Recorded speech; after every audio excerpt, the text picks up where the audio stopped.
Kerala story, जब से इस मूवी का जिक्र हुआ है तब से ये मूवी कंट्रोवर्सी में बनी हुई है। अब इसके पीछे का रीजन क्या है वो हम आगे डिस्कस करेंगे। मूवी ट्रेलर स्टार्ट होते ही इस मूवी पर लिखा मिलता है सत्य घटना पर आधारित, जो कि इस मूवी में और जान डाल देता है और ज्यादा कंट्रोवर्सी भी यहीं से खड़ी होती है। फिल्म को बनाया है सुदीप्त सेन ने।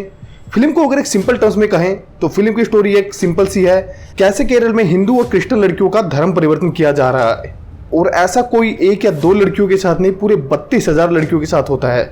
और सिर्फ इतना ही नहीं, उसके बाद इन महिलाओं को अफगानिस्तान और ISI को ट्रांसफर भी किया जाता है टेररिस्ट बनाने के लिए। फिल्म में मोस्टली लव जिहाद पर फोकस है कि कैसे एक मुस्लिम शख्स एक गैर मुस्लिम जैसे कि हिंदू लड़की से प्यार का दिखावा करता है, उसे अपने प्यार में फंसाता है, फिर उसका धर्म परिवर्तन करवाता है ताकि मुसलमानों की आबादी और ज़्यादा बढ़े।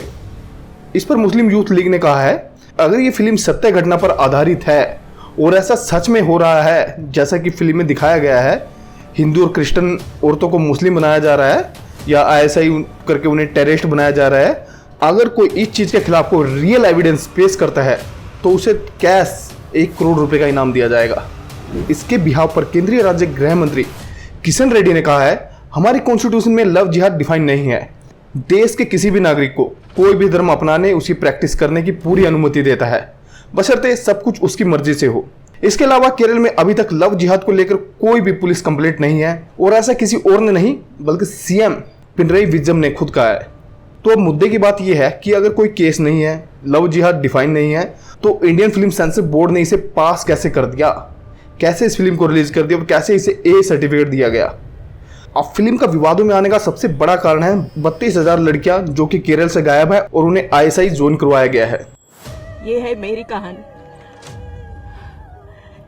ये है उन 32,000 लड़कियों की कहानी। अब इस पर डायरेक्टर सुदीप्त जैन कहते हैं कि साल 2010 में केरल के CM ओमन चांदी ने विधानसभा में एक रिपोर्ट सामने रखी थी कि अराउंड 2800 से 3200 के करीब लड़कियां इस्लाम धर्म अपना रही है, और आने वाले 10 सालों में ये संख्या 30 से 32,000 तक होगी। इन शॉर्ट, डायरेक्टर के अकॉर्डिंग हर साल 2 से 3,000 लड़कियां इस्लाम अपना रही है। और ओमन चंदी को इस पर कहना है कि पहली बात तो ये कि उनका बयान 6 साल के डेटा से था, और ये बयान उन्होंने 2012 में दिया था, और इसमें ये कहीं भी मेंशन नहीं है कि केरल से कोई लड़की ISI में शामिल हुई है। पर इसका मतलब ये नहीं है कि केरल से लड़कियां ISI में शामिल नहीं हुई है।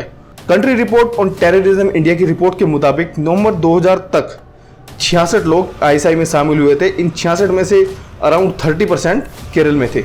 ध्यान से सुनिएगा, सिर्फ 66 लोग, ना कि 66%। अब बात करते हैं फिल्म 2017 के लव जिहाद हादिया मामले की। अब जहां डिस्कस सब चीज़ों की हो रही है तो इसकी भी जरूरी है।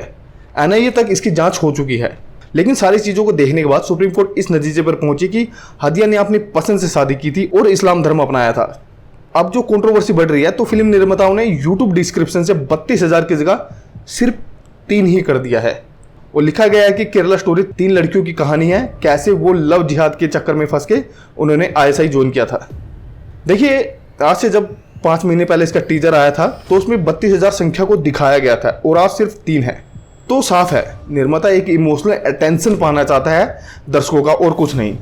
तो फाइनली फिल्म रिलीज हुई अंडर द A सर्टिफिकेट, और क्योंकि फिल्म से जो 32,000 का आंकड़ा है उसे हटा लिया गया था। अभी फिल्म को रिलीज होने के बाद एक श्रुति नाम की लड़की जो एक हिंदू ब्राह्मण फैमिली से थी, उसने बताया कि कैसे उसका माइंड वॉश किया गया उसके मुस्लिम फ्रेंड के द्वारा। सेम एज इट इज जो मूवी में दिखाया गया, सेम थिंग उसके साथ हुई है। कॉलेज में जाने के बाद उसके मोस्टली फ्रेंड मुस्लिम थे, और वो हमेशा मुस्लिम धर्म की बात करते थे, और वो मुस्लिम धर्म को सबसे अच्छा बताते थे। बुरखे में अपने फेस को ढकना वो अपने लिए सेफ बताती थी कि ये हमारे लिए ही फायदा है। इसके साथ ही हिंदू धर्म को लेकर उनके पास सिर्फ हनुमान जी और ओम नमः शिवाय की जानकारी थी, उसके सिवा और कुछ नहीं था।